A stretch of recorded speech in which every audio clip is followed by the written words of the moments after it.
You are listening to Infinity, only on 91.2 FM, Radio Mindtree, गुनगुनाते रहो. Welcome back, dear listeners. You're tuned into Teenfinity, for teens by a teen, only on Radio Mindtree 91.2 FM, गुनगुनाते रहो. Right now, we are discussing the topic of what after high school with our lovely guest, Dr. Pramod Sharma, Program Director, Nipun Haryana Mission. तो sir, आगे conversation के लिए मैं आपसे एक question पूछना चाहूँगा कि आप अपनी लाइफ का कोई पर्सनल एनेक्डोट या कोई स्टोरी बताएंगे जहाँ आपने किसी बच्चे को गाइड किया हो. आपकी फैमिली में से भी हो सकता है वो एक्सपीरियंस. तो सर, कुछ ऐसा आप हमारे लिसनर्स के साथ शेयर करना चाहेंगे? मनन, मैं इसमें एक बातचीत बताता हूँ, मेरा व्यक्तिगत अनुभव बताता हूँ. मैं 5 साल पहले इस दौर में से गुजरा हूँ. मेरे बेटे हैं. मेरे बेटे ने जब उन्होंने 10वीं पास की तो हम लोगों ने फैमिली में बैठ के उससे पूछा कि आप क्या करना चाहते हैं. तो उन्होंने कहा कि मैं 10 दिन बाद बताऊंगा कि मुझे क्या करना है. तो 10 दिन बाद उन्होंने मुझे बताया कि मुझे बीटेक करनी है, मुझे आईआईटी जाना है और मुझे +1 और +2 में आईआईटी की तैयारी करनी है. तो मैंने उसको फिर कहा कि आप ये डिसीजन क्यों ले रहे हो, मुझे बताओ, क्या पीयर प्रेशर है कुछ? तो उन्होंने मुझे बताया कि हाँ, हम 5 दोस्त हैं, हमने 5 ने मिलकर निर्णय लिया है कि हम लोगों को बीटेक करनी है. मुझे वो चीज़ अच्छी नहीं लगी. मुझे लगा कि ये पीयर प्रेशर है. मैंने उसे फिर 10 दिन का टाइम दिया कि आपके पास 10 दिन का प्रोग्राम हो रहा है, आप चुने अपना कैरियर. लेकिन जब उन्होंने कहा कि नहीं, मुझे बीटेक ही करनी है, तो उन्होंने 2 साल के लिए +1 और +2 बीटेक की तैयारी की. अच्छी बात है कि उनको बहुत मशहूर कॉलेज में, बहुत शानदार कॉलेज में जिसमें वो दाखिला चाहते थे, उसमें उनको अपनी पसंद का, वो कंप्यूटर साइंस ही चाहते थे, उस कॉलेज में उनको कंप्यूटर साइंस मिल गया और उन्होंने लगातार 1 साल वहाँ पर अपना कंप्यूटर साइंस बीटेक किया. फिर अचानक क्या होता है, 1 साल बाद वो आते हैं और मुझे कहते हैं कि हम ये बीटेक नहीं करेंगे. तो हमने कहा क्या करेंगे? तो उन्होंने कहा कि हम एनडीए करेंगे और हम देश की सेनाओं में सर्विस करेंगे. तो हमने कहा कि ऐसा क्यों करेंगे? उन्होंने कहा कि हमें अच्छा लगता है, हम एनडीए करेंगे. तो हमने कहा कि आप अपनी कमिटमेंट बताइए. तो उन्होंने कहा कि हमने एनडीए का पेपर दिया, वो हम पास हो गए हैं. हमने एसएसबी की तारीख आ गई है, ये फार्म है और इसके ऊपर आपको साइन करना है, इसलिए आपको बता रहे हैं हमें एनडीए ही करना है. तो हमने सोचा ठीक है, हमने उस फार्म के ऊपर साइन कर दिया. हमें लगा कि एसएसबी क्लियर नहीं होगा, देख लेते हैं. वो एसएसबी के लिए गए, उनका एसएसबी क्लियर हुआ. फिर वो वापस आए. फिर घर में बैठ के 1 महीना इसके ऊपर चर्चा हुआ कि आप 1 साल की बीटेक छोड़ के जा रहे हैं, एनडीए करने जा रहे हैं, एनडीए में क्या फायदा है, इसको छोड़ के क्या नुकसान है. अंततः पूरे परिवार, हम लोग 3 सदस्य हैं अपने परिवार के, हम लोगों ने निर्णय लिया कि ठीक है, यूथ हैं, अपनी पसंद का कैरियर चुन रहे हैं, रिस्क इनका है, जिम्मेवारी इनकी है, इनकी कमिटमेंट नजर आ रही है और अगर ये देश की सेना में सेवा करना चाहते हैं, हमें मदद करना चाहिए. और आज जो है वो भारत की सेना में जो है वो अपनी सेवाएं दे रहे हैं. तो बच्चों को माँ बाप के साथ बात करनी चाहिए. फैमिली में जो सोल्यूशन है वो बातचीत करके निकलता है, ना ही अकेले माता पिता और ना ही अकेले बच्चे. कैरियर का निर्णय लेने के लिए जिम्मेवार है, एक सामूहिक निर्णय है और इसको मिलके बैठ के ही लिया जाए तो ज्यादा बेहतर. आई एम श्योर हमारे कंट्री में इतने सारे टीनेजर्स की सेम स्टोरी होगी कि वो कभी पीयर प्रेशर में, कभी खुद के इंटरेस्ट ना डेवलप कर पाने में अपना गलत डिसीजन ले लेते होंगे और बाद में उनको रिग्रेट होके. चलो, आपके केस में इट वाज वेरी लकी कि उनको पता लगा what he really wanted to do. लेकिन हमारे कंट्री में इतने सारे मिसगाइडेड बच्चे हैं जिनको बाद में तक भी, जब तक उनकी जॉब लगती है, उसके बाद उनको रियलाइज़ होता है कि हमसे बहुत बड़ी गलती हो गई एंड हमें ये करियर नहीं चूज़ करना चाहिए था. Thank you for that amazing story sir. इससे हमें पता लगता है कि इंडिया का हर बच्चा, इंडिया का हर एक टीनेजर इस प्रॉब्लम से जूझता है. So for more tips and tricks on what to do after high school, stay tuned. Keep listening to Teenfinity, only on Radio Mindtree 91.2 FM. गुनगुनाते रहो. Keep listening to Infinity, only on 91.2 FM, Radio Mindtree, गुनगुनाते रहो. You are listening to Infinity, only on 91.2 FM, Radio Mindtree, गुनगुनाते रहो.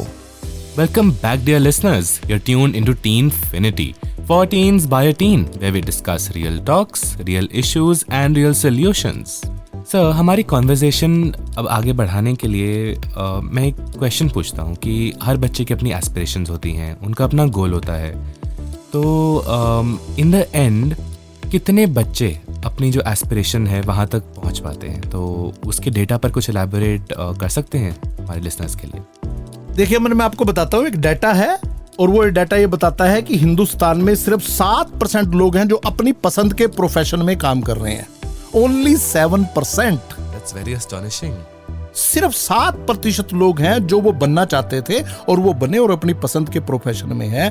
93% लोग जबरदस्ती, इत्तिफाक से, धक्के से, मजबूरी से या सिर्फ रोटी कमाने की वजह से प्रोफेशन में आए हुए हैं। और ये इसकी वजह यही है कि उन्होंने 3 चीजों के ऊपर काम नहीं किया और 3 चीजों को गलत एनालाइज किया। प्रोफेशन, एजुकेशन और नौकरी, तीनों अलग अलग चीजें हैं। वो लोग बहुत लकी होते हैं जिनको अपनी पसंद का प्रोफेशन मिलता है। Thank you for that amazing insight. अब हमारी बीच में कॉन्वर्जेशन में बात एक बार CS की भी आई थी, आपने एक बार जिक्र किया था थोड़ा सा। तो what is in the teenagers mind कि वो जो बीटेक वाले बच्चे हैं, जो नॉन मेड वाले, साइंस वाले बच्चे हैं, CS में ऐसा क्या रखा है कि वो सारे CS के पीछे भाग रहे हैं? मैं कि is there lack of awareness, या CS में कुछ ऐसा है जो आधे बच्चों को दिखता है, आधे को नहीं दिखता? देखिए, CS में जो दिखना चाहिए वो तो सिर्फ 2% बच्चों को दिखता है, 98% बच्चों को दिखता नहीं है। CS में जो कैरियर बना रहे हैं, जो कोडिंग कर रहे हैं, जो बड़ी बड़ी कंपनियों में काम कर रहे हैं, जिनको 10-10 साल करते हुए काम हो गया, उनको भी जो CS में वो नहीं दिख रहा है। उनको भी महीने के एंड में सैलरी दिख रही है और अपना प्रोजेक्ट दिख रहा है। देखिए, कंप्यूटर साइंस में कैरियर बनाना और कंप्यूटर साइंस में नौकरी करना दोनों अलग अलग चीजें हैं। अगर आप कोडिंग करना चाहते हो या एक ऐसी कंपनी में काम करना चाहते हो जो कंप्यूटर साइंस में काम कर रही है, तो आप सिर्फ वहाँ पर रोटी कमा रहे हो। हाँ, ठीक है, वहाँ पर बैठने का वातावरण अच्छा है और जो आपको रोजगार है वो थोड़ा जल्दी मिल जाता है और आपको थोड़े से पैसे ज़्यादा मिल जाते हैं। लेकिन क्या सचमुच हिंदुस्तान में कंप्यूटर साइंस करने वाले उस लेवल का इनोवेशन कर रहे हैं जिस लेवल का इनोवेशन एक इंजीनियर से एक्सपेक्ट किया जाता है? जैसी बिल्डिंग एक सिविल इंजीनियर से उम्मीद की जाती है कि सिविल इंजीनियर कोई ऐसी बिल्डिंग बनाएगा, ऐसा पुल बनाएगा जो वातावरण के लिए फ्रेंडली होगी, ऐसा इलेक्ट्रिकल इंजीनियर से जैसी उम्मीद की जाती है कि वो बिजली के ऐसे उपकरण बनाएगा जिससे फायदा होगा, या बाकी इंजीनियर से जो उम्मीद की जाती है, ऐसी ही उम्मीद के ऊपर क्या कंप्यूटर साइंस के इंजीनियर खरे उतर रहे हैं? नहीं। अगर वो खरे उतर रहे होते तो हिंदुस्तान के जितने स्टार्टअप हैं वो जोमेटो के ऊपर रोटियां ना बेच रहे होते। वो कुछ ऐसा टूल बनाते, वो ऐसी कोई खोज करते जिससे कुछ फायदा होता। मैं धन्यवाद करता हूं इसरो जैसे संस्थान का जो सचमुच इनोवेशन के ऊपर शानदार काम कर रहा है। देखिए, हाल ही में हम सब लोगों ने ऑपरेशन सिंदूर देखा। हाँ जी। भारत की क्षमता का पूरी दुनिया ने लोहा माना। मैं जिस दौरान ये पाकिस्तान के साथ क्लैश चल रहा था, अपने आप को सबसे ज्यादा सेफ महसूस कर रहा था, क्योंकि मैं उस समय उन लोगों के हाथ में था, ये देश उन लोगों के हाथ में था, उन फौजियों के हाथ में था जिनको और कुछ आता हो ना आता हो, देश की रक्षा कैसे करनी है बड़े अच्छे से आती है। तो इसलिए हम सब लोगों ने सेफ महसूस किया। एक बार भी हिंदुस्तान में पैनिक नहीं फैला, किसी को डर नहीं था। जानते हो क्यों? क्योंकि हिंदुस्तान के एयर डिफेंस सिस्टम ने जो 100% एक्यूरेसी दिखाई, उससे एक छोटे से छोटे आदमी को भी यह विश्वास हो गया कि हमारी टेक्नोलॉजी कितनी शानदार है। अब इसके लिए धन्यवाद किसका जाता है? इसके लिए धन्यवाद जाता है फौज को, जाता है इसरो को, जाता है एयर स्पेस इंजीनियरिंग को जाती है। तो हाँ, अगर कंप्यूटर साइंस का बच्चा इस नजरिए से कंप्यूटर साइंस ले रहा है तो उसका स्वागत है। अगर उसको जाके किसी कंपनी में कोडिंग करनी है या किसी बड़ी कंपनी में जिसके यहाँ 5-5 हजार लोग जो है पीछे डेस्क पे बैठे होते हैं, अगर वहां बैठना है और 25 हजार रुपए और 30 हजार रुपए महीने की तनख्वाह लेनी है 3 साल, तो ऐसी कंप्यूटर साइंस का फायदा नहीं है। एक छोटा सा एग्जाम्पल देता हूँ। 3 साल पहले मेरे घर, 4 साल पहले मेरे घर एक डिश एंटीना लगाने वाले आए।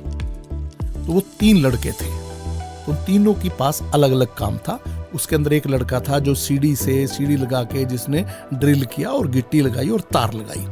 दूसरा लड़का था जिसने तार को मापा, तार के कनेक्शन किए, डब्बा खोला, डब्बे में तार लगाई। और एक तीसरा लड़का था जिसने अपने मोबाइल से कुछ कोड जनरेट किया और वो कोड डाला। तो मेरा जब डिश टीवी चल गया तो मैंने उन तीनों को पानी ऑफर किया और चाय ऑफर करी, एक सामान्य बातचीत करने लगा। तो मैंने कहा कि तुम्हें कितने पैसे मिलते हैं?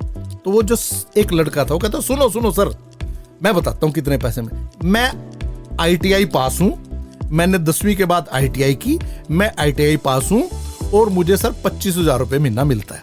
ये जो मेरे साथ खड़े हैं भाई साहब, इन्होंने पॉलिटेक्निक किया हुआ है, इनका काम कनेक्शन करना है, इनको 20,000 रुपए मिलते हैं। और वो जो भाई साहब हैं वो इंजीनियर साहब हैं, वो सिर्फ कोड डालते हैं, उनको 15,000 रुपए मिलते हैं। तो ऐसी बीटेक का कोई फायदा नहीं है, ये पैशन नहीं है, ये प्रोफेशन के लिए दौड़ नहीं है, उसने सिर्फ बीटेक किया है, दैट्स ऑल। तो मैं ये बताना चाह रहा था कि हम लोग अगर कंप्यूटर साइंस बच्चे अगर इसलिए ले रहे हैं कि हाँ मुझे कोई ऐप बनानी है, मुझे कोई एप्लीकेशन बनानी है, मुझे कोई सॉफ्टवेयर बनाना है जो पूरी दुनिया के लोगों के जीवन में बदलाव लेके आएगा, उनके जीवन को आसान बनाएगा, तब आप कंप्यूटर साइंस लीजिए। अगर कोडिंग करनी है तो चैट जीपीटी बहुत अच्छी कोडिंग करता है। चैट जीपीटी की कोडिंग जो है वो टॉप 100 कोडिंग करने वाले एक्सपर्ट के बराबर आती है। Thank you. बहुत बढ़िया रिप्लाई था आपका, सुनकर बहुत मजा आया। इन सब डिटेल्स की वजह से हर टीम को एक बहुत क्लियर पाथ नजर आएगा, उनको बहुत हेल्प होगी। Thank you so much sir. आगे की कॉन्वर्सेशन जानने के लिए हम एक छोटा सा ब्रेक लेंगे, so stay tune to radio माइंट्री 91.2 FM। गुनगुनाते रहो। Keep listening to Infinity, only on 91.2 FM, Radio Mindtree, गुनगुनाते रहो। You are listening to Infinity, only on 91.2 FM, Radio Mindtree, गुनगुनाते रहो। Welcome back dear listeners, you're tuned into Teenfinity, where we discuss real talks, real issues and real solutions. तो अब एक और follow up question कि जैसे आपने कहा अगर आप CS के लिए पैशनेट नहीं हो, कंप्यूटर साइंस के लिए पैशनेट नहीं हो, आपको नहीं चूज करना चाहिए। तो आज के मॉडर्न एरा में क्या कोई नए काइंड ऑफ करियर या प्रोफेशंस इंट्रोड्यूस हुए हैं जो हमारे जो यूथ है बीटेक से हट के उनको कुछ नए आइडियाज मिले कुछ और करने के लिए? हाँ, देखो 21st सेंचुरी जितने भी स्किल हैं वो सारे नए स्किल जुड़े हैं और 21st सेंचुरी स्किल की ही कल को रिक्वायरमेंट है। देखिए जो इंफॉर्मेशन बेस्ड है चीजें, वो सारी चीजें अब गूगल पे, मशीन लर्निंग पे, आर्टिफिशियल इंटेलिजेंस पे आ गई है। अब रिक्वायरमेंट किसकी है? रिक्वायरमेंट है जिसके पास एनालिटिकल स्किल है। महत्वपूर्ण ये नहीं है कि वास्को डिगामा कालीकट की बंदरगाह पे कब आया, महत्वपूर्ण ये है कि वास्को डिगामा क्यों आया। डिफरेंट अप्रोच चाहिए। यूपीएससी का टेस्ट देखिए आप, यूपीएससी कभी भी आपसे ये नहीं पूछती क्यों, कब, कहां, कौन, वो पूछती है क्यों। तो जब आर्टिफिशियल इंटेलिजेंस या मशीन लर्निंग जब पूरी तरह से अपने फ्लो पे आ जाएगी तो कीमत होगी उसकी जो एनालिटिकल स्किल जानता हो। इसके साथ साथ कुछ और कैरियर ऑप्शन है जिसमें मैं बता देता हूं। ऑगमेंटेड रियलिटी है, वर्चुअल रियलिटी है, ड्रोन टेक्नोलॉजी है, डाटा माइनिंग है, ब्लॉकचेन मैनेजमेंट है, 3D प्रिंटिंग है। ये कुछ एक ऐसे रोजगार के अवसर हैं जिसके लिए आपको ऑफिशियल बीटेक की जरूरत नहीं है। 3D प्रिंटिंग के लिए बीटेक की जरूरत नहीं है।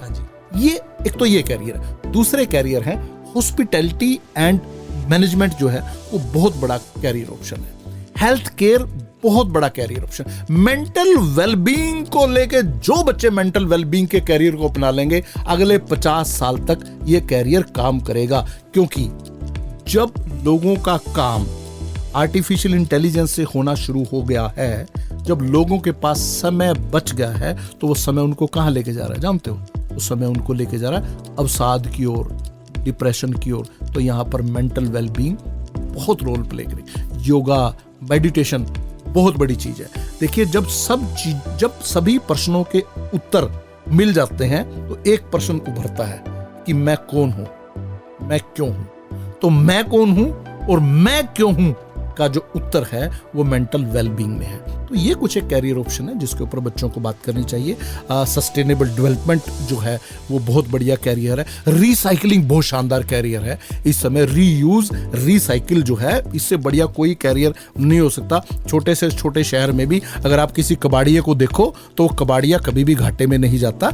तो रिसाइकलिंग के ऊपर बात की जा सकती है। इसके साथ साथ कुछ एक और अच्छे कैरियर हैं जो हरियाणा के संदर्भ में मुझे बड़ी हैरानी है। यूनिवर्सिटी, बच्चे, स्कूल इसके ऊपर काम क्यों नहीं कर रहे हैं, मैं बताता हूं आपको। देखिए फ्लोरिकल्चर है, एग्रीकल्चर है, एनिमल हस्बेंड्री है, पोल्ट्री है, फिशरी है, बी कीपिंग है, फूड प्रिजर्वेशन है, इनके ऊपर काम किया जा सकता है।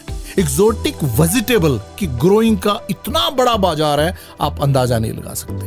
तो ये कैरियर है जिनके ऊपर बच्चों को फोकस करना चाहिए, और इसके लिए बहुत बड़ी लेबोरेटरी की जरूरत नहीं है, बहुत बड़े इंस्टीट्यूशन, बहुत बड़ी इंडस्ट्री की जरूरत नहीं है। इन सब चीज़ों के ऊपर काम किया जा सकता है। बच्चों को इसको कैरियर के बारे में चुनना चाहिए। इसके बाद टूरिज्म एक बहुत बड़ा कैरियर है, ग्राफिक्स डिजाइनिंग एक बहुत बड़ा कैरियर, और इसके लिए किसी बीटेक की जरूरत नहीं है, बड़ी बड़ी डिग्रियों की जरूरत नहीं है।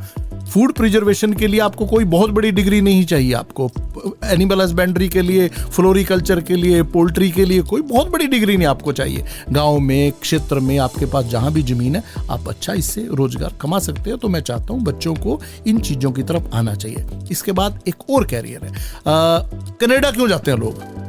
सोचा कभी किसी ने कनाडा क्यों जाते हैं? यूरोप में क्यों जाते हैं? यूरोप में व्हाइट कॉलर जॉब और ब्लू कॉलर जॉब का जो पैसे का अंतर है वो ज्यादा नहीं है। कोई भी काम, धंधा, रोजगार, व्यवसाय, नौकरी, बड़ी और छोटी, सिर्फ इस आधार पे होते हैं उसके बदले में पैसे कितने मिल रहे हैं, ठीक है, और उसको बड़ा छोटा करने का कोई आधार नहीं है। जिस चीज को लेके कम पैसे मिलते हैं उसको छोटा रोजगार, उसको नेग्लेक्टेड रोजगार माना जाता है। अगर आपको बड़े पैसे मिले तो उसको बड़ा माना जाता है। तो यूरोप में, अमेरिका में प्लम्बर को, फीटर को, टर्नर को, वेल्डर को, मोटर मैकेनिक को, स्वीपर को, इनको उतने ही पैसे मिलते हैं जितने दफ्तर में बैठे हुए क्लर्क को मिलते हैं। तो इस समय हिंदुस्तान में भी स्किल्ड के क्षेत्र में ये कैरियर ऑप्शन बहुत शानदार है। वेल्डिंग है, मोटर मैकेनिक है, डेंटिंग है, पेंटिंग है, मोल्डिंग है, प्लास्टिक मोल्डिंग है, उसके साथ साथ जो प्लम्बिंग है, इलेक्ट्रिशियन है, मैसन है, कारपेंटर है, ये बहुत शानदार रोजगार के एरिए हैं। हाँ ठीक है, अगर आपको कारपेंटर बन के, मैसन बन के, पेंटर बन के यहाँ काम नहीं करना तो आपको किसने कहा आप जाओ कनाडा, जाओ काम करो। बट स्किल की अगर बात करें, रोजगार की बात करें, तो ये बहुत बड़े रोजगार है। मैंने अभी आपको जिक्र किया था, अमेरिका में ट्रक ड्राइवर $10,000 पर मंथ कमाता है। That was amazing. हमारे सभी लिसनर्स को एक नया रूप मिला होगा, नए आइडियाज़ मिले होंगे अपना करियर डिसाइड करने के लिए, बिकॉज सारे उसी रेस में लगे हुए हैं, नीट जेई। आई थिंक हमारे लिसनर्स को ये वैल्यूएबल लगा होगा। इस इंटाइसिंग कॉन्वर्जेशन को आगे बढ़ाने से पहले हम एक छोटा सा ब्रेक लेंगे। To listen more on what after high school, keep listening to radio माइंट्री 91.2 FM। गुनगुनाते रहो। Keep listening to Infinity. Only on 91.2 FM, Radio Mindtree, गुनगुनाते रहो। You are listening to Infinity. Only on 91.2 FM, Radio Mindtree, गुनगुनाते रहो।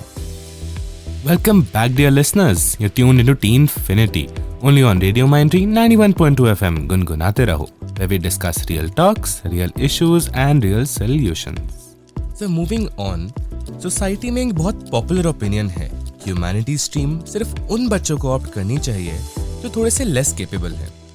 मैं आपसे ये पूछना चाहता हूँ कि how can we change this mindset and highlight the potential in such fields? देखिए, पहली बात तो ऐसा हम लोग सोचते हैं पर ऐसा है नहीं। हाँ जी। जितने बच्चे यूपीएससी क्लियर करते हैं वो ठीक बात है कि अब उसके अंदर डॉक्टर और इंजीनियर और का बहुत बड़ा शेयर है, बट जितने बच्चे यूपीएससी क्लियर करते हैं उसमें ज़्यादातर बच्चे होते हैं जो ह्यूमैनिटी लेते हैं। अगर हम पॉलिटिशियन की बात करें तो पॉलिटिशियन में, राजनीति में भी ह्यूमैनिटी के बच्चे ज़्यादा हैं। और जो लीडरशिप की क्वालिटी है, अगर हम एज ए होल देखें, अगर हम स्कूल के अंदर ही देखें, कॉलेज के अंदर ही देखें, तो जो लीडरशिप की जो क्वालिटी है वो आपको ह्यूमैनिटी के बच्चों में ज़्यादा मिलेगी। तो एक तो ये है। अब उसको ह्यूमैनिटी को कम क्यों देखा जाता है, उसकी वजह फिर वही है क्योंकि बीटेक में या मेडिकल और नॉन मेडिकल और कॉमर्स में जब कोई आदमी नौकरी करता है तो उसको जो सैलरी मिलती है वो ह्यूमैनिटी की तुलना में ज़्यादा मिलती है, और वो सैलरी के नज़रिए से माँ बाप को देखने की आदत पड़ी हुई है। बट अगर हम ह्यूमैनिटी की बात करें तो ह्यूमैनिटी के एवेन्यू आज भी बहुत शानदार हैं और बहुत बड़े हैं।